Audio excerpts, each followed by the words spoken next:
Hello dear student, I am DRX Anjali Gupta और आज हम देखने वाले हैं B pharma 8th semester pharma marketing management, जिसकी आज हम यूनिट 3 को कंप्लीट इस वीडियो में देखेंगे। इससे पहले हमने यूनिट 1 और यूनिट 2 को कंप्लीट कर दिया है फार्मा मार्केटिंग मैनेजमेंट। अगर आप लोगों ने वो वीडियो नहीं देखी है वो आप देख सकते हैं, उनमें ट्रिक के द्वारा भी समझाया गया है। अब इस वाली जो वीडियो है यूनिट 3, इसको भी हम ट्रिक के द्वारा भी समझेंगे कई जगह। ठीक है, चलो स्टार्ट करते हैं हम अपनी यूनिट 3। तो इसमें हमारी जो पहली हेडिंग आती है वो आती है प्रमोशन। तो प्रमोशन क्या होता है इसके बारे में देखते हैं। तो इसमें जो हमारी प्रमोशन है उसमें हमारे एक ये आता है कि IFPMA यानी कि international federation of pharmaceutical manufacture association.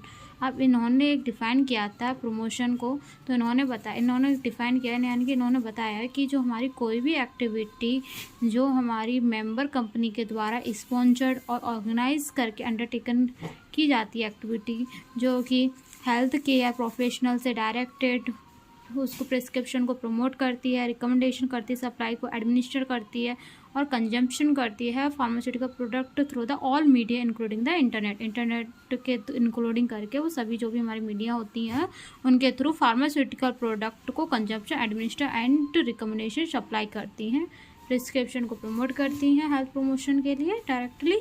ठीक है, तो ये हमारी क्या कहलाती है, ये हमारी होती है प्रमोशन। तो प्रमोशन ये किसने बताया था, IFPMA international federation of pharmaceutical manufacturers association. फिर अब इसके जो मेथड है उसको देखते हैं। तो इसके मेथड क्या है कि मेथड ऑफ प्रमोशन, तो इसमें आता है कि डिफरेंट प्रमोशन टेक्निक्स जो कि हमारी जो भी टारगेट होते हैं मार्केट के साथ साथ उनको टॉक करके उनका यूज करती हैं, और ये टेक्निक्स प्रमोशन मिक्स होती हैं। अब ये पेस्ट होती हैं हमारी टॉक वे से जो प्रमोशन करती हैं टेक्निक्स फॉलो द बिलो, जैसे कि इसमें हमारी आती हैं दो, एक आती है डायरेक्ट या पर्सनल कम्युनिकेशन, दूसरी आती है इनडायरेक्ट या नॉन पर्सनल कम्युनिकेशन। तो डायरेक्ट पर्सनल कम्युनिकेशन में होता है कि ये हमारी जो प्रत्येक क्लाइंट के साथ में रिलेशनशिप को ऑफर करती हैं, जैसे इसमें हो गया पर्सनल सेल्स और डायरेक्ट मार्केटिंग। फिर नेक्स्ट आता है हमारा इनडायरेक्ट या नॉन पर्सनल कम्युनिकेशन। ये क्या होती हैं, जो भी हमारी मास कम्युनिकेशन होती है उन पर डिपेंड होती हैं, और कुछ हमारी सेम मैसेज होते हैं जो प्रोस्पेक्टिव कस्टमर के लिए यूज़ किए जाते हैं, जैसे एडवर्टाइजिंग हो गया, पब्लिक रिलेशंस हो गया और सेल्स प्रमोशन हो गया। फिर इसमें आती है मेजर प्रमोशनल टेक्निक इंक्लूडिंग। तो मेजर प्रमोशनल टेक्निक इंक्लूडिंग होती है, उसमें 7 पॉइंट आते हैं, जिसमें एडवर्टाइजिंग, पब्लिक रिलेशनशिप या public relations, sales promotion, direct marketing, personal sales promotion, gift and internet promotion. तो एडवर्टाइजिंग होती है वो दो तरह से होती है, एक तो होती है फ्री एडवर्टाइजिंग और दूसरी होती है पेड या स्पॉन्सर्ड एडवर्टाइजिंग। तो हमारी जो 7 पॉइंट है, अगर हम भूल जाते हैं तो इसको हम याद करने के लिए एग्जाम टाइम तक और उसको लॉन्गर टाइम तक याद रखने के लिए इसकी जो ट्रिक है वो ये है, AP SDP PI, यानी कि AP एडवर्टाइजिंग, P से पब्लिक रिलेशनशिप और SDP यानी कि sales promotion, direct market, personal sales, PI से promotional gift and internet promotion. तो 7 पॉइंट है वो ट्रिक के द्वारा इजली याद हो जाएंगे एग्जाम टाइम तक। चलो अब इसको हम इसकी डिटेल देखते हैं, इसको फुल कंप्लीट। तो इसको हम देखते हैं। तो इसमें हमारी जो पहला था एडवर्टाइजिंग, तो एडवर्टाइजिंग देखते हैं कि यह जो भी प्रोडक्ट की सर्विस होती है उसको प्रमोट करता है, और उसकी जो इमेज है फर्म्स का, वो अपॉर्चुनिटी के लिए फर्म को इमेज और उसकी जो सर्विस है प्रोडक्ट की उसको प्रमोट करना, वाइडली कंज्यूमर के लिए मास मीडिया यूज करने के लिए। और जो ग्राउंड फाइनेंशियल है उसको 2 कैटेगरी में डिवाइड किया गया, जैसे फ्री एडवर्टाइजिंग और paid sponsored advertising. Free advertising यानी कि उसमें जैसे न्यूज़ हो गए, रिपोर्ट्स हो गए, ये क्या है, ये इन्फॉर्मेशन कैरी करते रहते हैं कंपनी के द्वारा विदाउट एनी स्पॉन्सरिंग या without any price, and the mass media use किया जाता है, जैसे हमारी होगी press conference and press release. दूसरा आता है पेड स्पॉन्सर्ड एडवर्टाइजिंग। इसमें क्या होता है, इसमें हम रुपए के द्वारा उसको लिया जाता है एडवर्टाइज करने के लिए, जैसे ये हमारे स्पॉन्सर होते हैं वो कंपनी के द्वारा उसको कोई भी गुड्स है सर्विस है उसको प्रमोट करने के लिए स्पॉन्सर्ड किए जाते हैं, पेड किए जाते हैं with the help of fund मतलब उनको रुपए वगैरह दे के। और जो हमारे प्रमोशन होते हैं और non personal mass media communication होते हैं जो कि हमारे मार्केटिंग टर्सरी होती है उसको स्कैटर करने पे टारगेट करता है। फिर हम नेक्स्ट लेते हैं इसके पब्लिक रिलेशंस। तो पब्लिक रिलेशन क्या होता है, ये हमारे जो ये होते हैं वो हमारे ऑफ़र और जो हमारे कैलकुलेटेड होते हैं उसकी स्ट्रेटजी, कंपनी की स्ट्रेटजी है उसको कैलकुलेट करना, ऑफ़र करना, कनेक्ट करके रखना, और जो पीपल हैं उनकी वैरायटी के साथ साथ उनको कनेक्ट कर रहा है कंपनी के साथ, और जो कंपनी एक्टिविटी है उसके इंटरेस्ट इंटरेस्ट दे रहा है, जैसे हमारे क्या हो गए, कस्टमर्स हो गए, इन्वेस्टर हो गए और इसमें एम्प्लॉयज़ हो गए। नेक्स्ट आता है सेल्स प्रमोशन। तो सेल्स प्रमोशन में आता है कि various ways are the use to draw attention of the customer. Customers के लिए जो भी हमारे ड्रॉ अटेंशन है उसके लिए यूज़ किया जाता है, और जो इंट्रेंस रिएक्शन हो रही है उसके रिगार्डिंग गुड्स और सर्विस को बाइंग करता है। मेन सेल्स प्रमोशन टेक्निक है जो कि इंक्लूड करती हैं डिफरेंट वेज। जैसे इसमें हमारे आ गए कि an immediate advantage sorry guys तो एन इमीडिएट एडवांटेज। तो इसमें जैसे कि हमारे एक जो हमारे प्राइस होते हैं वो कंक्लूजन करते हैं अधिक क्वांटिटी में, जो कि हमारी सम प्राइसेस होती हैं जो फ्री सर्विस देते हैं कंटेंट को। फिर दूसरा आता है प्राइस लिमिटेड ऑफरिंग। तो ये तो हमारे हो गए इमीडिएट एडवांटेज हो गए, और दूसरा हमारा हो गया पीरियड लिमिट ऑफरिंग हो गए। तो ये क्या करते हैं, ये लिमिटेड पीरियड टाइम के लिए इंटेंट करके रखते हैं। और थर्ड हो गया इसमें फॉर इमीडिएट एक्शन। तो ये इमीडिएट एक्शन देते हैं, तो इसमें जो भी हमारी हाईलाइट है और जो लिमिटेशन है उसको ऑफर करता है। नेक्स्ट आता है डायरेक्ट मार्केटिंग। डायरेक्ट मार्केटिंग में क्या होता है कि यह रिमोट कम्युनिकेशन सिस्टम होता है जो प्रत्येक कस्टमर को या पर्सनली या हेल्प करता है कैटलॉग के साथ में। जैसे कैटलॉग में हो गया, जैसे पोस्ट हो गया या ईमेल्स भेज करके और इंडिविजुअल लेटर भेज करके। फिर नेक्स्ट आता है पर्सनल सेल्स। पर्सनल सेल्स में होता है कि यह direct communications between the seller, जो सेलर होते हैं उनके बीच में कम्युनिकेशन डायरेक्टली करता है, इंक्लूड करता है, और कस्टमर को जनरली जो होम पर हैं या पब्लिक प्लेस पर हैं उनको कम्युनिकेट करेगा डायरेक्टली। फिर नेक्स्ट आता है प्रोमोशनल गिफ्ट। प्रोमोशनल गिफ्ट में जैसे हमारे हो गए पेन्स, लाइटर, एस हो गए, ट्रेस हो गए, एजेंट्स हो गए, यानी कि जो पब्लिक में यूज़ किए जानी फर्दर जो मेमोरी है उनको बनाए रखने के लिए उसके कस्टमर को प्रेजेंट करता है प्रोडक्ट नेम से, सर्विस से, और जो भी कंपनी है उसके साथ में उसको स्मॉल आइटम को गिफ्ट वगैरह प्रोवाइड करता रहता है। फिर नेक्स्ट आता है इंटरनेट प्रमोशन। इंटरनेट प्रमोशन में क्या होता है कि यह हमारे जो प्रेस रिलीज होते हैं उनके इंक्लूड किए जाते हैं सर्विस और प्रोडक्ट की रिप्रेजेंटेशन के टर्म्स में। जो कंपनी इमेज को विजुअल करता है उसको बिल्डअप बनाए रखता है वेबसाइट के यूज़ करने के लिए।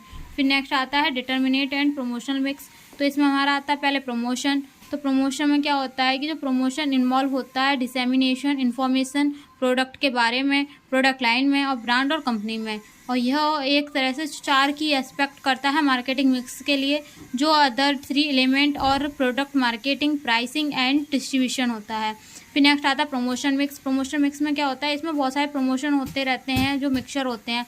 जैसे प्रोडक्ट की फैमिली होगी, एक प्रोडक्ट के लिए यूज़ किया जाता है, जो मर्चिंग, सेल्स डिस्प्ले पॉइंट होते हैं, सेलिंग होती है, personal selling, direct marketing, advertising, board cost, और जो हमारी प्रिंट होती हैं, ये सब क्या होती है प्रमोशन मेथड कंबाइन करने के लिए स्पेसिफिक कॉम्बिनेशन होता है इन सब का। फिर ये हमारी वेरियस फैक्टर होते हैं जो डिटरमाइन करते हैं प्रमोशन मिक्स को। तो प्रमोशन मिक्स को डिटरमाइन करने के लिए ये हमारे 7 पॉइंट हैं। तो इसको याद करने के लिए इसमें ये आता है कि N2 SAN PR। जो नटवर लाल थे वो सन पर थे, एक तरह से बोल रहे हैं, जो नटवर लाल थे वो सन पर थे, पर से हमारा PRSAN और यहाँ पे थे, ठीक है। नटवर से हमारे क्या हो गया N2, ठीक है, N2 हमारे ये और SAN PR, ये हमारी क्या है ट्रिक है इसकी कि जो नटवर लाल थे वो सन पर थे। अब तो इसमें हमारे नटवर लाल थे जो सन पर थे, तो N2 से क्या हो गया nature of product, nature of market, सन SAN मतलब stage availability nature SAN, N2 SAN और PR। तो इसमें क्या होगा nature of product, nature of market, stage of product life, availability of funds, nature of techniques, promotional stage and readiness of buyer. ये हमारे 7 point है, वो इस ट्रिक के द्वारा प्रमोशनल मिक्स को कम्प्लीटली याद कर सकते हैं लॉन्गर टाइम तक। अब इसकी हम फुल डिटेल देखते हैं, इसमें की जो पॉइंट है उसको कवर करते हैं। तो नेचर ऑफ प्रोडक्ट देखते हैं, तो इसके बारे में तो इसमें जो वेरियस प्रमोशन टूल्स होते हैं वो प्रोडक्ट के रिक्वायरमेंट टाइप के अकॉर्डिंग यूज़ किए जाते हैं। जैसे हो गया प्री सेल्स और आफ्टर सर्विस, जो कि सेल्स में नीडेड होती हैं इंडस्ट्री प्रोडक्ट के, जैसे मशीन्स, इक्विपमेंट और एनी वर्किंग डिवाइसेस। अब नेक्स्ट देखते हैं नेचर ऑफ नेचर मार्केट में क्या है कि जो हमारी कंज्यूमर्स के प्लेस हैं, स्टैंड हैं, उसको सिग्निफाई करना, डिटरमाइन करना प्रोमोशन मिक्स में। जैसे जो स्मॉल ग्रुप की जो पोटेंशियल कस्टमर होते हैं वो स्पेसिफिक लॉयलिटी के साथ में जो पर्सनल सेलिंग होती है इफेक्टिव मैनर के द्वारा जो क्या करते हैं वो टारगेटेड होने चाहिए। Likewise the customer type is also important in making decision. जो भी हमने डिसीजन ले रहे हैं उसको बनाने के लिए इम्पोर्टेंट जो कस्टमर टाइप है वो होना चाहिए। स्टेज ऑफ प्रोडक्ट लाइफ में जो भी हमारे प्रोडक्ट है उसकी जो प्रमोशन मिक्स को चेंजिंग करना उसके लाइफ साइकिल के दौरान, और जो इनिशियल स्टेज है प्रमोशन की वो प्राइमरी डिमांड रिक्वायर्ड होती है क्वालिटी के बेस पर और प्रोडक्ट में यूज किया जाता है, जो कि मैच्योरिटी स्टेज एडवर्टाइजिंग और पर्सनल सेलिंग के जो कस्टमर की डिमांड होती है उसको फुलफिल करना, उसको पर फोकस किया जाता है। फिर नेक्स्ट आता है अवेलेबिलिटी ऑफ फंड। तो इसमें क्या होता है जो प्रमोशन मिक्स के लिए जो कॉन्स्टेंट होते हैं वो मार्केटिंग बजट होते हैं। यदि ये सफिशिएंट फंड प्रमोशन मीन्स में यूटिलाइज कर सकते हैं तो, लेकिन जो शॉर्टेज फंड होता है वो प्रमोशन मिक्स में इंटेलिजेंटली के लिए यूज करना चाहिए। फिर नेचर ऑफ टेक्निक्स आती हैं। तो इसमें प्रत्येक कंपोनेंट प्रमोशन कंसिडरेबिलिटी के लिए इम्पार्ट होते हैं और यह इफेक्ट डालते हैं। जैसे एग्जांपल है इसका sound effect, addition to colours can attract large number of customer की जो लार्ज नंबर है उसके लिए अट्रैक्ट करके रखते हैं कलर्स को। ये इफेक्ट डालते हैं, डेवलप करते हैं लॉन्ग लिव्ड मेमोरी प्रोडक्ट की, और जो सर्विस है उसको माइंड पर कस्टमर के लिए। फिर आते हैं प्रमोशनल स्ट्रेटजी। तो प्रमोशनल स्ट्रेटजी में आता है जो कंपनी की प्रमोशनल स्ट्रेटजी पर रिलाइज करती है मिक्स चीफली प्रमोशन के लिए। तो ये हमारी तो प्रमोशनल स्ट्रेटजीज। फिर नेक्स्ट आता है इसमें रेडीनेस ऑफ द वायर। तो इसमें आता है कि यह हमारे प्रमोशन के मीन जो इसमें हेल्पफुल रहता है, नीडेड रहती है डिफरेंट रेडीनेस वायर की, ये डिपेंड रहता है। जैसे एग्जांपल हो गया इसका ए मिक्स ऑफ द एडवर्टाइजिंग और पर्सनल सेलिंग जो सूटेबल होती है कंप्रेहेंसिव स्टेज पे, जो कि कन्वेक्टिंग स्टेज को फुलफिल करने के लिए उसमें पर्सनल सेलिंग में अधिकतर यूज की जाती है। नेक्स्ट आती है प्रमोशनल बजट। प्रमोशनल बजट में आता है कि यह एक प्रमोशनल बजट एक specific amount money set aside promote करने के प्रोडक्ट को प्रमोट करने के साइड होती है, और यह बिजनेस के ऑर्गेनाइजेशन को बिलीव करती है। और यह प्रमोशनल बजट ब्लूप्रिंट होती है, यह राइट मार्केट टारगेटिंग के लिए मैनी रिक्वायर्ड करने के लिए यूज की जाती है। यह प्रिफेयर होती है प्रमोशनल बजट की और क्रिटिकल एनालिसिस करती है, कैरिड करती है डिस्कशन ब्लो को। फिर इसमें देखते हैं नेक्स्ट पास्ट सेल्स एनालिसिस। तो यह क्रिएट बजट में हेल्प करती है इंस्टेंस एनालिसिस के लिए टोटल सेल्स में लास्ट ईयर जो डिसाइड किया जाता है नीड होती है इनपुट की, प्रमोट की करती है सेल्स कमिंग ईयर्स को प्रोस्पेक्ट लुक लाइक के लिए। फिर नेक्स्ट आता है प्रोजेक्टेड सेल्स एनालिसिस। तो इसमें जो सेल्स डाटा होता है वो ईयर वाइज तभी वो कम हो जाता है जब बेनिफिशियल होता है, प्रेडिक्ट करता है सेल्स को नेक्स्ट ईयर के लिए। फिर as per the expected sales, यह परसेंटेज एक्सपेक्टेड सेल्स को आउटपुट स्पेंड करता है प्रमोशन को, पब्लिक कंपनी को रिव्यू करता है सेल्स के लिए, और यह हम जो भी डिसीजन होता है अमाउंट के लिए तो वह उसमें यूज़ कर सकता है। फिर यह एक एडवाइस होती है जो एक्सपर्ट के द्वारा होती है इन्वेस्ट करने के लिए लीस्ट 10% ऑफ प्रोजेक्टेड सेल्स और प्रमोशन।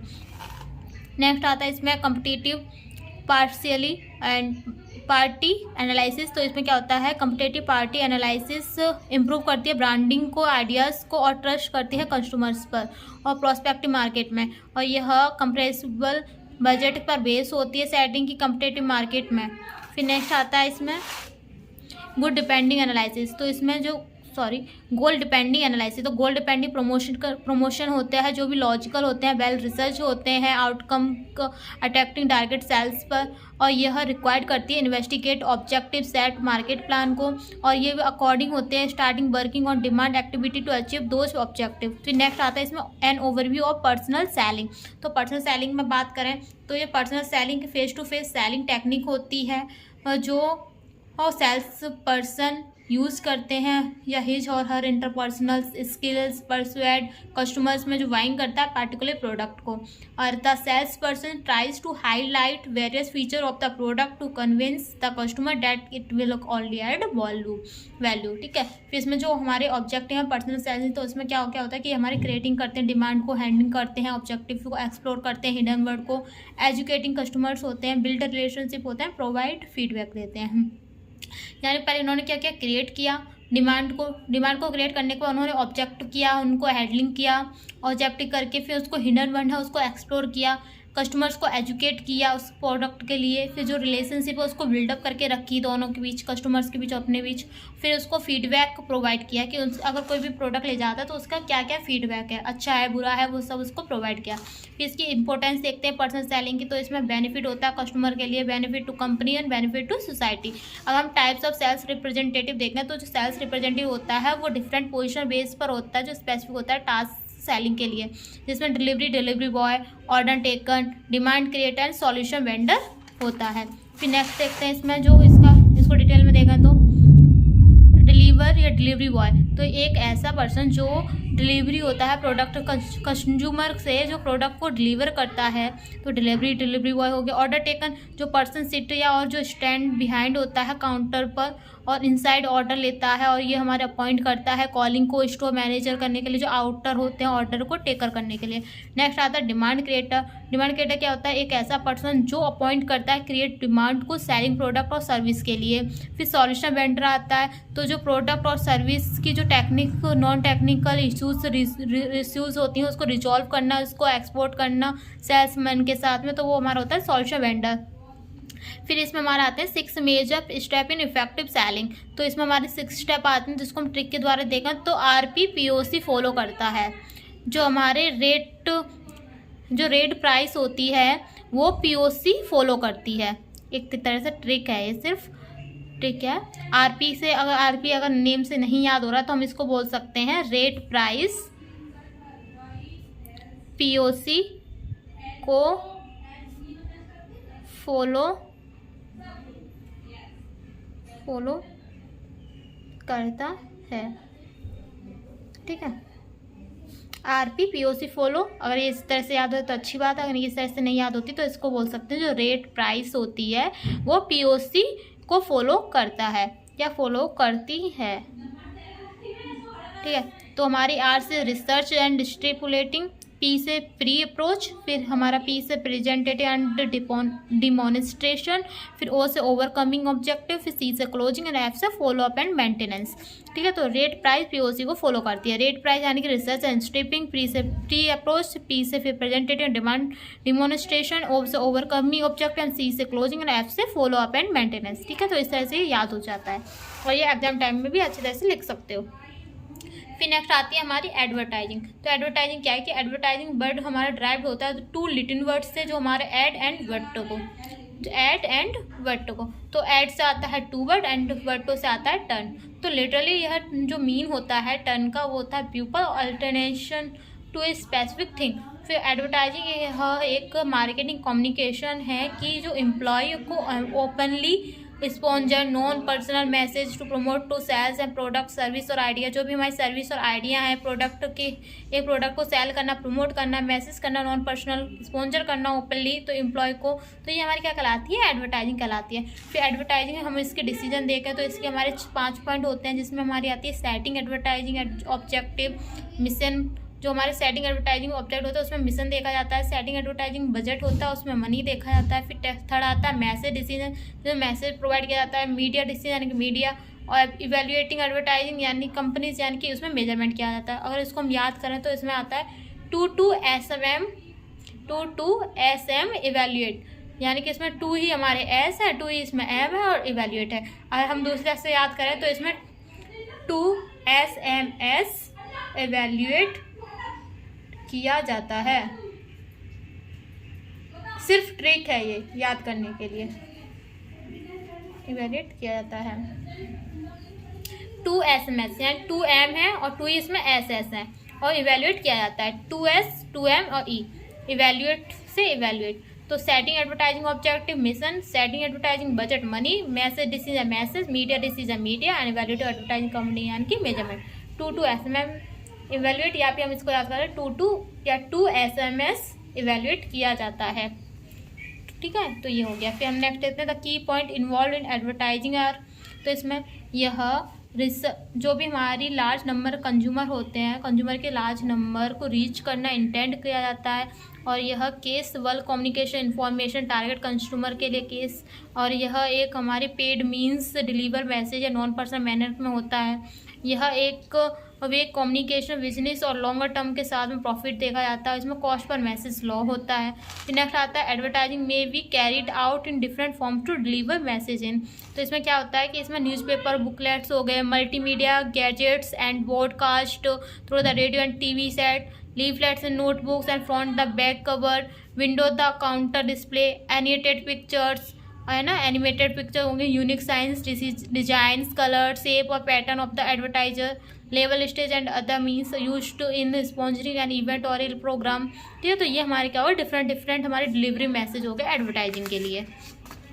फिर नेक्स्ट देखा जाता है इसमें डायरेक्ट मेल। तो डायरेक्ट मेल में क्या होता है, डायरेक्ट मेल में पब्लिसिटी मेल जो हमारी होती है वो कंपनी के लिए एस्पेक्टिसाइड यानी जो स्पेसिफाइड पर्सन होते हैं उनमें भेजी दी जाती है फॉर्म्स में। फिर डायरेक्ट मेल हमारा लेटर कस्टमर तक होता है, और यह लेटर हमारा craft with the personalize format and approach. ये समटाइम्स जो भी हमारे चूजन मीडिया होता है उसमें रोल करता है, specially the high value personal product like a digital diary हो गया, पीसी हो गया, पीसी मतलब पर्सनल कंप्यूटर, और सर्विस इंडस्ट्री ऑफर्स और like from the hotels and airlines ETC। ठीक है, तो ये हमारे डायरेक्ट मेल में होता है। फिर हमारे आता है फॉर्म द डायरेक्ट मेल, जिसमें कौन कौन से आते हैं टर्म्स, जिसमें आता है लेटर्स आता है, सेल्फ मेलर्स आते हैं, कैटलॉग आता है, folders, booklets, mailing card, post card, magazines, फिर salesman, informative manual, price list, chart, posters. फिर आते हैं एडवांटेज ऑफ डायरेक्ट मेल। तो इसमें आता है द मीडियम ऑफर्स है variety of formats and provide enough space and tell to complete sales story. क्या होता है, जो भी सेल्स स्टोरी होती है वो कंप्लीट होती है, तो हमारा इसमें इनफ होता है प्रोवाइड करने के लिए कि उसमें जो फॉर्मेट है उसको वैरायटी को मीडियम ऑफर वैरायटी होती है फॉर्मेट में, क्योंकि जो डायरेक्ट मेल होते हैं वो लेटर कॉम्पिटेटिव होते हैं जब वो रिसीव की जाती है कैज इट द रीडर अटेंशन में। फिर हमारी आती है नेक्स्ट जर्नल्स। तो जर्नल्स में क्या होता है, एक न्यूज़पेपर और मैगजीन्स, ये हमारे डेली लाइफ में जो हमारी डील्स की जाती है पार्टिकुलरली सब्जेक्ट और प्रोफेशनल एक्टिविटी को। जर्नल्स इसको हम also known as the serials और प्रेडिकल्स बोला जाता है। जर्नल्स हमारे पब्लाइज होते हैं जो एकेडमिक इंस्टीट्यूशन के द्वारा ऑर्गेनाइजेशन और जो कॉमर्शियल पब्लाइजेशन होता है रेगुलर बेसिस पर। Journals can be in print और electronic format and some available as both. जो जर्नल्स होते हैं वो मींस प्रमोशन प्रोवाइड करते हैं, रिसर्च प्रोडक्ट और approved products using the journals, flyer and advertisement on the journals home pages. फिर pharmaceutical journals increase करते हैं day by day the research in being the carried out the bring safe and effective product and services to satisfy patient needs. फिर university grant commissions होते हैं जो UGC approves करते हैं list of journals in various teams and this list is the registered as the when the needed. Next आता है sampling. Sampling में क्या होता है, सैंपल होते हैं पोटेंशियल सेल्स स्टॉक कंपनी के द्वारा होते हैं, और यह मशवीदा यूज किए जाते हैं केयर और डेफिनेट ऑब्जेक्टिव के साथ में। Sample major influence of physician prescribe habit रखते हैं और जो प्रोवाइड करते हैं free sample and technique use करने के लिए, इंट्रोड्यूस करने के लिए new product of the market place. जो सैंपल कंज्यूमर्स के चांस देता है कि देखने के लिए कि जो well as the like a product और try something they otherwise not normally buying. फिर sampling can be the utilize marketing campaign including the newspapers, advertising और मल्टीमीडिया। फिर pharmaceuticals funding the doctors such as the research funding हो गया, इनकी request for the medicine and the media for by this the companies to be the added hospital formulary. यह different veg जो promote करते हैं pharmaceutical product को such as the free vice and the physician sample. फिर customer feed करता है happy यदि ये हमारे गिवन किए जाते हैं free drug samples from the doctor to physician such samples because the valuable promotion input to improve direct marketing and target and patient at no cost. ठीक है, तो ये हमारे क्या था सैंपल। सो एक तरह से बोला जाए तो जब हमारे जो आप लोगों ने सबने देखा होगा कि जो हमारे डॉक्टर्स होते हैं, डॉक्टर्स के पास में MR आते हैं, मेडिकल रिप्रेजेंटेटिव, तो जो MR आते हैं डॉक्टर के पास में तो वो कुछ भी ड्रग वगैरह के सैंपल लेके आते हैं, उनको दिखाते हैं, उनके बारे में डॉक्टर को बताते हैं कि इसमें ये है, इसमें ये फ़ायदा है, इसमें ये एंटीबायोटिक्स है, क्या इसके अंदर ये चीज़ें हैं जिससे ये फ़ायदा होगा, ये होगा। ठीक है, तो ये क्या है, एक सैंपल है जो डॉक्टर को वो दे रहे हैं। तो इसी तरह से सैंपल की बात आती है किसी भी इंडस्ट्री में। ठीक है, अब नेक्स्ट देखते हैं रिटेलिंग। तो रिटेलिंग में क्या है, रिटेलिंग इंक्लूड करता है सभी एक्टिविटी को जो इन्वॉल्व होती है सेलिंग गुड्स में और सर्विस जो कि डायरेक्टली और फाइनल कंज्यूमर में, पर्सनल या नॉन बिजनेस में यूज की जाती है। और इंडियन फार्मास्यूटिकल मार्केटिंग में देखें तो जो रिटेलर होते हैं वो इंपॉर्टेंट मेडिएटर होते हैं point of the view the sales as well as the distribution के लिए, जैसे जो सेल्स होता है उसमें व्यू में पॉइंट करने के लिए जो मीडिएटर मेन पॉइंट होता है रिटेलर। तो रिटेलर एक्ट करता है mediator to provide the prescribe product जो कि रजिस्टर्ड मेडिकल प्रैक्टिशनर या डॉक्टर्स के द्वारा होता है पेशेंट के लिए, इसलिए यह इंपॉर्टेंट प्रिस्क्राइब प्रोडक्ट होना चाहिए जो कि अवेलेबल होता है रिटेलर के साथ में, इसलिए honour the prescriber of the doctor और substituted by the chemist for long term. ठीक है, फिर इसमें आता है रिटेलिंग कैन प्रमोट की जाती है सेल्स की, जो हमारी फॉलोइंग बेस है जो 7 पॉइंट है। तो इसमें क्या होता है, जो भी कंपटीटर स्विच होता है उसको इंकरेज करता है, स्विच टू बिगर साइज।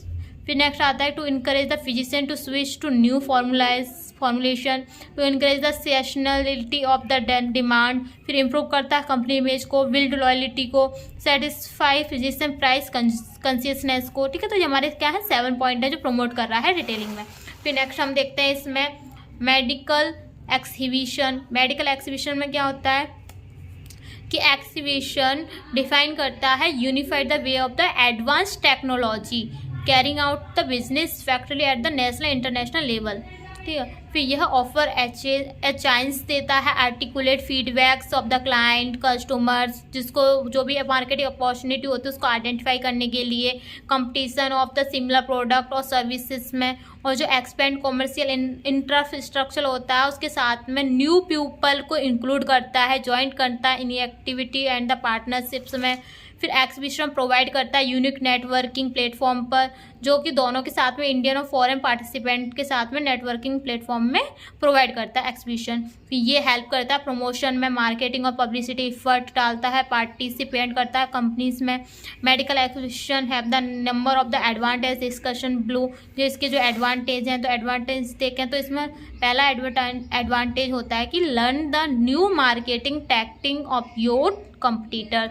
तो यह जो ग्रेट अपॉर्चुनिटी होती है लर्न करने की, तो यह क्या करेगा कि जो भी तुम्हारे जो कंपटीटर होते हैं उसको टर्म प्राइस और जो स्पेशल डील्स होते हैं, ऑफर होते हैं, वो तुम्हारे लिए कंपटीटर के द्वारा जो हो रहा है, सीख मिल रही है वो सब। फिर make use of buying mood off customers, कि कस्टमर का मूड बाइंग करने में क्या है क्या नहीं है ये सब देखा जाता है। तो इसमें जो फ्यूचर प्रिस्क्रिप्शन होता है, एस्पेक्ट होता है बेनिफिशियल, एक्सेस, एक्स्ट्रा ऑर्डिनरी, उसको सर्विस प्रोडक्ट एक्विजिशन करने के लिए की जाती है। नेक्स्ट आता है development and strengthen the brand, तो प्रमोशन जो ब्रांडिंग होती है, ब्रांडिंग के द्वारा प्रमोशन बिजनेस सक्सेसफुल करने के लिए ट्रस्ट और उसकी जो नीडेड है क्रिएट है गुड इमेज कंपनी की, उसको ब्रांड को, मेमोरी और विजिटर को उसको बनाए रखता है।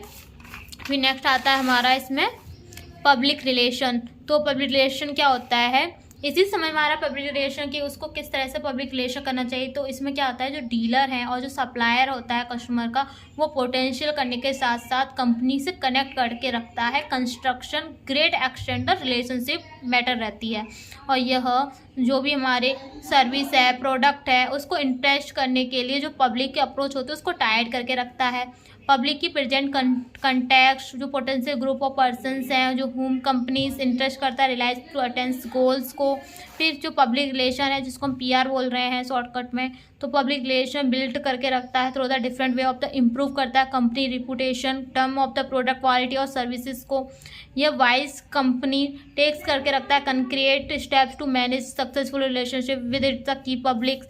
इसमें हमारी जो आती मेजर फंक्शन आते हैं वो चार हैं। तो इसमें क्या था, पहले press relations, product publicity, corporate communication, counselling. तो प्रेस रिलेशन में आता है कि putting the news and message to renewal growth and the good side of a company. फिर प्रोडक्ट पब्लिसिटी यानी कि जो भी हमारी स्पॉन्सरिंग इवेंट है उनके द्वारा सर्विस और प्रोडक्ट को प्रमोट करना। फिर कॉर्पोरेट कम्युनिकेशन में क्या है कि जो एक्सटर्नल कम्युनिकेशन और इंटरनल होते हैं उनके थ्रू ऑर्गेनाइजेशन को अंडरस्टैंडिंग करना, प्रमोट करना।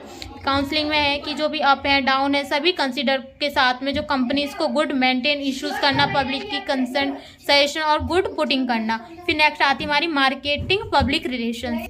तो मार्केटिंग पब्लिक रिलेशन में क्या होता है, मार्केटिंग पब्लिक रिलेशन यानी कि इसको बोलते हैं शॉर्टकट में MPR, ये हमारे प्रमोशन और जो इमेज मेकिंग है प्रोडक्ट की उसको कॉर्पोरेट करना, सपोर्ट करना, इंटरनेट करना, ठीक है। फिर नेक्स्ट आती है एमपीआर। एमपीआर जो होते हैं फाइनेंशियल पीआर। अभी हमने पीआर की फुल फॉर्म क्या बताई थी, पब्लिक रिलेशंस, पीआर, ठीक है, शॉर्टकट में। तो हमारे ये क्या होता है, जो एमपीआर होते हैं फाइनेंशियल पीआर और कम्युनिकेटिव पीआर होते हैं। ये इंपॉर्टेंट होते हैं लॉन्ग टर्म गोल को अटेंड करने के लिए, ठीक है। फिर हमारी आती है नेक्स्ट पॉइंट, ओटीसी प्रोडक्ट। ये वेरी इंपॉर्टेंट है और ये अभी 2024 के एग्जाम्स में भी आई हुई है और ये लॉन्गर में आई थी 10 मार्क्स में, तो आप समझ ही सकते हैं। और प्रीवियस को पेपर जो भी हैं 2021-2022 में उसमें भी आया हुआ है, तो ये इम्पोर्टेंट है।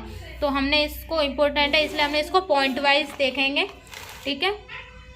जो 12 पॉइंट है इसी से कवर हो जाएगा, नहीं तो सिर्फ एक पेज में था जो कि थोड़ा लॉन्गर में आता है तो ये काम नहीं करेगा, इसलिए हमने इसको लॉन्ग में अच्छी तरह से देखेंगे। तो जो ओटीसी प्रोडक्ट होते हैं, ओटीसी की फुल फॉर्म क्या होती है, ओटीसी की फुल फॉर्म क्या होती है, ओटीसी फुल फॉर्म होती है ओवर द काउंटर ड्रग, ठीक है। ओटीसी की फुल फॉर्म देखो, जो क्वेश्चन आता है वो इस तरह से पूछा जाता है कि what is the online promotion techniques for OTC product, ठीक है। तो अब हम इसको तो नहीं देख रहे हैं, हम इसको देखेंगे, इसको पॉइंट को जो एग्जाम्स में अच्छी तरह से कवर हो जाए 10 मार्क्स के अकॉर्डिंग। तो इसमें क्या होता है ओटीसी प्रोडक्ट में कि इसमें हम पॉइंट्स हैं, ठीक है। तो इसमें होता है कि सोशल मीडिया मार्केटिंग के थ्रू हम ओटीसी प्रोडक्ट में कर सकते हैं, influencer marketing, content marketing, search engineering optimisation जिसको हम एसईओ भी बोलते हैं, पे पर क्लिक एडवर्टाइजिंग यानी पीपीसी के थ्रू, ईमेल मार्केटिंग के थ्रू भी ओटीसी प्रोडक्ट बेच सकते हैं, ऑनलाइन वीडियो मार्केटिंग के थ्रू भी कर सकते हैं, सेलिंग एंड बाइंग। फिर इसमें हम एफिलिएटिव मार्केटिंग के थ्रू भी, ऑनलाइन इवेंट्स एंड वेबिनार के थ्रू भी, कस्टमर रिव्यू एंड रेटिंग के through, online coupons and discount and mobile marketing के थ्रू भी हम इसमें ओटीसी ड्रग को सेल कर सकते हैं। चलिए अब जानते हैं ओटीसी ड्रग में जो पॉइंट हैं बताए हैं उसको हम पूरा कवर करते हैं। तो जो सोशल मीडिया मार्केटिंग होती है इसमें क्या होता है, ये यूटिलाइज करते हैं प्लेटफॉर्म को, जैसे फेसबुक हो गया, इंस्टाग्राम हो गया, ट्विटर हो गया, लिंक्डइन हो गया, तो ये कस्टमर तक पहुंचाते हैं और शेयर करते हैं प्रोडक्ट इन्फॉर्मेशन को, प्रमोट करते हैं स्पेशल ऑफर को, ठीक है। ये यहाँ पे ये दवाइयाँ वगैरह हो गई या कोई भी प्रोडक्ट हो गया वो सेल करने के लिए वो यहाँ पे दिखाते हैं और उनको सेलिंग करते हैं ऑनलाइन बिजनेस, तो वो हमारी क्या हो गई सोशल मीडिया मार्केटिंग। क्यों, ये सोशल मीडिया ऐप होते हैं यहीं पे कर रहे हैं तो इसको हम क्या बोले सोशल मीडिया मार्केटिंग। फिर दूसरा आता है इन्फ्लुएंसर मार्केटिंग। तो इसमें क्या होता है, जो पार्टनर के साथ में इन्फ्लुएंसर करना, हेल्थ और वेलनेस स्पेस को शोकेस करना, प्रोडक्ट को रीच करना वाइडर ऑडियंस के साथ में, तो ये हमारा होता है इन्फ्लुएंसर मार्केटिंग। थर्ड होता है कंटेंट मार्केटिंग। कंटेंट मार्केटिंग में क्या होता है, क्रिएट करता है information, blog the post, video और गाइड्स, तो ये एड्रेस जो कस्टमर होते हैं कंसिडर करता है, हाईलाइट करता है प्रोडक्ट बेनिफिट्स को। फिर नेक्स्ट आता है सर्च इंजन ऑप्टिमाइजेशन, एसईओ। ये क्या करता है, जो प्रोडक्ट को ऑप्टिमाइज करता है वेबसाइट पर और जो ऑनलाइन कंटेंट होता है उसको इम्प्रूव करता है सर्च इंजन रैंकिंग को और उसको इंक्रीज करता है विजिबिलिटी को। फिर नेक्स्ट आता है पेपर क्लिक एडवर्टाइजिंग, यानी कि इसको पीपीसी भी बोल सकते हैं। तो इसमें क्या होता है, ये प्लेटफॉर्म को यूटिलाइज करता है, जैसे गूगल्स हो गया, एडवर्टाइजिंग को उसको एड्स बोल दिए, एंड द फेसबुक हो गया, फेसबुक ऐड हो गए, to run the target ads, reach the potential customer, potential तक जो कस्टमर होता है उसके पोटेंशियल तक पहुंचा देता है। फिर नेक्स्ट आता है ईमेल मार्केटिंग। तो ईमेल मार्केट में क्या होता है, जो भी हमारी हेल्थ की टिप्स हैं उसको प्रमोशन करना, प्रोडक्ट अपडेट के साथ में न्यूज़ लेटर्स सेंड करता है रेगुलर और उसकी जो लिस्ट है ईमेल्स की उसको बिल्डअप करता है। फिर नेक्स्ट आता है ऑनलाइन वीडियो मार्केटिंग। तो इसमें क्या होता है, जो भी प्लेटफॉर्म होते हैं उसको यूटिलाइज करता है, जैसे कि यूट्यूब हो गया, Vimeo 2 क्रिएट हो गए, प्रोडक्ट डेमोज हो गए, एक्सप्लेनर वीडियो हो गई और कस्टमर टेस्टिमोनियल्स हो गए। तो ये हमारे क्या हो गई ऑनलाइन वीडियो मार्केटिंग भी हो गई, जैसे अभी मैं यूट्यूब पे बना रही हूँ, ठीक है, या फिर और भी बड़े बड़े यूट्यूबर हैं तो वो वीडियो बनाते हैं तो क्या उनके बाद उसके में जो ऐड वगैरह आ जा रहे हैं, जो क्रिएट कर रहे हैं, तो ये सब हमारे क्या ऑनलाइन वीडियो मार्केटिंग भी हो गई। फिर नेक्स्ट आती है हमारी एफिलेट मार्केटिंग। तो इसमें क्या होता है कि जो लिंक होती है रेफर की वो यूनिक होने के साथ साथ उसके थ्रू ही प्रत्येक सेल्स के लिए जो कमीशन होते हैं उसको अर्न करना और उसके प्रोडक्ट को प्रमोट करता है एफिलेटिव पार्टनर के साथ में। फिर नेक्स्ट आता है ऑनलाइन इवेंट्स एंड वेबिनार। तो इसमें क्या होता है कि जो होस्ट वेबिनार होते हैं और वर्कशॉप है, ऑनलाइन इवेंट्स हैं, वो एजुकेट कस्टमर से जो भी हमारे प्रोडक्ट होता है उनकी जो बेनिफिट है वो प्रोड्यूस करते हैं। फिर नेक्स्ट आता है कस्टमर रिव्यू एंड रेटिंग। यानी कि जो कस्टमर के द्वारा क्या रिव्यू मिल रहा है चैनल्स पे, क्या नहीं मिल रहा है, लाइक्स वगैरह कितनी मिल रही हैं, सब्सक्राइब कितने हो गए, ये सब चीज़ें देखी जाती हैं कस्टमर रिव्यू रेटिंग में। फिर नेक्स्ट आता है हमारा ऑनलाइन कूपन्स एंड डिस्काउंट। तो इसमें ऑफर मिलता है स्पेशल प्रमोशन के लिए और डिस्काउंट होता है ऑनलाइन कस्टमर को, जो ड्राइव करता है सेल्स को और जो कस्टमर लॉयलिटी होती है उसको बढ़ा देता है। फिर नेक्स्ट आता है मोबाइल मार्केटिंग। मोबाइल मार्केटिंग में कैसे कि ये जो मोबाइल स्पेसिफिक मार्केटिंग होती है स्ट्रेटजी के लिए उसको यूटिलाइज करता है, जैसे हो गए SMS हो गया, मेमेस हो गए, मतलब MMS हो गया, और मोबाइल ऑप्टिमाइजिंग वेबसाइट हो गए जो रीच करता है customer to on to go. और ये ऑनलाइन प्रमोशन टेक्निक्स हेल्प करती हैं, इंक्रीज करती हैं ब्रांड अवेयरनेस को, ड्राइव वेबसाइट ट्रैफिक को और बूस्ट करती हैं sales of for the OTC product. ठीक है, तो यहाँ पे हमारे 10 मार्क्स का क्वेश्चन कवर हो जाता है। ठीक है, इसमें हमारी एक चीज़ और देखी जाती है 4P, शॉर्टकट में पूछ ली जाती है 2 मार्क्स में कि 4P क्या है। 4PS पूछा है कि व्हाट इज द 4PS। तो 4PS क्या होती है, पहला होता है product, pricing, place and promotion. ठीक है, ये 4 पॉइंट होते हैं 4PS में। ठीक है, 2 मार्क्स में सिर्फ यही लिखा जाएगा। अब हमारा यहीं पे 3rd चैप्टर फिनिश होता है। चलिए देखते हैं आज हमने क्या क्या 3rd चैप्टर में देखा। इससे पहले हमने 1st और 2nd यूनिट कवर कर लिए फार्मा मार्केटिंग मैनेजमेंट की इसी चैनल्स पे। अगर आप लोगों ने वो वीडियो नहीं देखी है तो आप वो वीडियो देख सकते हैं। देखिए आज हमने क्या क्या देखा यूनिट 3rd में फार्मा मार्केटिंग मैनेजमेंट में। पहले हमें प्रमोशन देखा, फिर उसके मेथड देखे प्रमोशन के, जो हमने इसको डिटेल में देखा, फिर मेजर देखे, फिर इसके हमने इसको डिटेल में देखा। इसके बाद हमने डिटर्मिनेट किया प्रमोशन मिक्स को। इसमें प्रमोशन मिक्स और इसके प्रमोशन मिक्स के टाइप्स देखे, इसकी ट्रिक देखी, इसको फिर हमने डिटेल में देखा। डिटेल में देखने के बाद मैं इसकी प्रमोशन बजट देखी, फिर past sales analysis, project sales analysis, competitive party analysis, फिर हमने ओवरव्यू किया पर्सनल सेलिंग को, फिर उसके ऑब्जेक्टिव्स, इंपॉर्टेंस, टाइप्स देखे। उसके बाद हमने इसकी 6 मेजर स्टेप देखी थी इफेक्टिव सेलिंग की ट्रिक के द्वारा। फिर एडवर्टाइजिंग देखा था हमने टॉपिक एडवर्टाइजिंग में, फिर हमने ये सब पॉइंट कवर किए। उसके बाद हमने डायरेक्ट मेल भी देखा, उसकी भी हमने एडवांटेज भी देखे। उसके बाद हमने जर्नल्स देखे, जर्नल्स के बाद सैम्पलिंग भी देखी हमने। उसके बाद रिटेलिंग देखा था। ये सब 2 मार्क्स में आते हैं, ये जो हम बता रहे हैं। मेडिकल एक्सहिबिशन हो गया, 2 मार्क्स में आएगा तो, वरना नहीं आएगा। फिर हमारी पब्लिक रिलेशंस हो गई। ठीक है, फिर हमने इसके टाइप्स वगैरह देखे। फिर हमने जो OTC प्रोडक्ट देखे, ये इंपॉर्टेंट है 3rd चैप्टर में, 10 मार्क्स का ही आता है ये क्वेश्चन, कभी कभी 7 मार्क्स में भी आ जाता है, इंपॉर्टेंट है। ठीक है, तो OTC प्रोडक्ट है तो हमने ये पॉइंट कवर कर लिए एंड तक, और हमने ये 2 मार्क्स का ये वाला देखा। तो यहीं पे हमारी यूनिट 3rd एंड होती है। Thank you so much. अगर आप लोगों को ये वीडियो समझ में आई है तो इस चैनल को लाइक करें, सब्सक्राइब करें, कमेंट करें, अपने दोस्तों के साथ शेयर करें। Thank you so much.